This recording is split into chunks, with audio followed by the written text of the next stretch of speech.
Srimati Supriya Sulaji. Ma'am, I stand here slightly confused, I must say, because I am a lawyer. Would you mind if I stood up? Close to the mic, please. Yeah, thank you. I stand here slightly confused. As Professor Roy said, he's not a lawyer and we are surrounded by such able lawyers around us. So I would just like to ask a couple of questions, and actually Pinaki Mishra ji and Mehtab ji have left very little for us to say. I would like to repeat what, during introduction you had said something.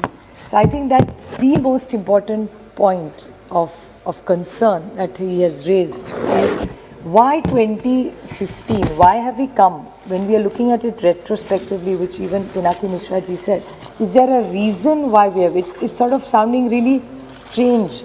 That is it made for a reason, and why cut off then not 13, 14, 16, 17? And normally the whole idea, I mean, this government keeps talking about ease of doing business. So you have to make progressive legislation. So this word retrospective sort of takes you back to the past. So why are we looking at that? And what Pinaki ji said is absolutely right. What we discussed is remembering Shri late Arun Jaitley ji. He sort of gave the economy and people of India such confidence during his tenure, saying that they're really here to make a difference. Maybe things were right or wrong. I'm not going to get into judging what happened in the past. Let's leave that and let history judge that. But do we really need to do this? And unfortunately, what has happened, we've made a lot of changes over the last. We've always supported this. If you're bringing in some good progressive legislation, whether you brought it or we brought it, it doesn't matter. It's in the larger interest of the nation.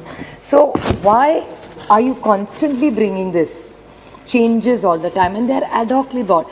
I mean, sometimes I really worry that what is really Parliament's role? I mean, retrospective is a big thing, but what I really feel as a member of Parliament, I would like to bring 2-3 things to your notice. I don't want to get into section 34 and 36. I think all of you all have mentioned it extensively. As a member of Parliament, I would just like to bring one thing to everybody's notice and to this August House and to all the, I think we should all put our minds together, and there are so many very wise people here and the larger wisdom of this group, is Article 121 of the Constitution, Article 122 of the Constitution, and Article 368 of the Constitution. Yesterday, if you remember, ma'am, that Sri Premchandra ji also raised it, that constantly we unfortunately see a conflict between Parliament and the courts. And I think Parliament's entire role is about making good progressive legislation. We don't have to be at war with the Supreme Court. So sometimes we do make changes, then it's struck down at the honorable court's level. So really, where does it leave our credibility? So I think we all need to put, and I would urge this House, it's a lot of wisdom in this room. So I really would like to ask the Honorable Law Minister of India that what is his thinking, because it clearly says that courts have not to inquire into proceedings of Parliament, the validity of proceedings, you know all these laws. So I really want to know why every time we are making some rules, there are very small changes being made. Do we really need to bring ordinances for such small changes? Then the court has a view on it. So somebody like me who's really not a law and expert, I'm really at loss. And Government of Maharashtra, I would definitely like to quote this. This is in 2016. With the permission, I would like to quote that the Government of Maharashtra has had a Maharashtra arbitration policy.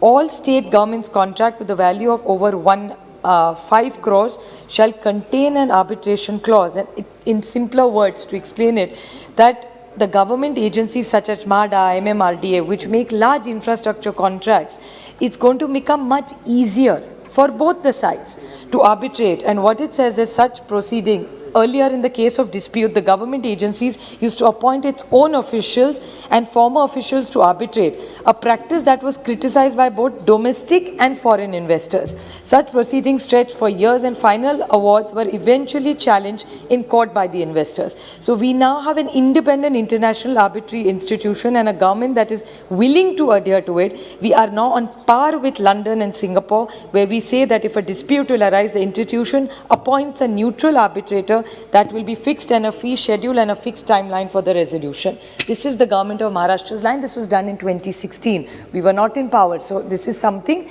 good the past has done. And I think governance is about continuity. So something good that has happened, we must flag it. So I really feel that this government, even in the budget, has talked about a lot of very good infrastructure projects coming. If we really have to continue all this, so it's very, very important that if we are going to make so much investment in our infrastructure projects, I would like to quote Shri Gadkari ji also. He says a lot of good projects get held up because things are stuck in arbitration, then they go to court, they get a stay. It's like a rigmarole. You're chasing your own tail and nothing really comes out of it. It happens in national highways. It happens in many infrastructure projects. So if we are really committed to such large infrastructure projects, it's very important that we have a very good, healthy arbitration system and not make those several changes and give confidence. You keep claiming that in ease of doing business, government has really gone up in the ladder, which is a very good thing if it's a factual situation. So I humbly request the government that please clarify to us why 2015,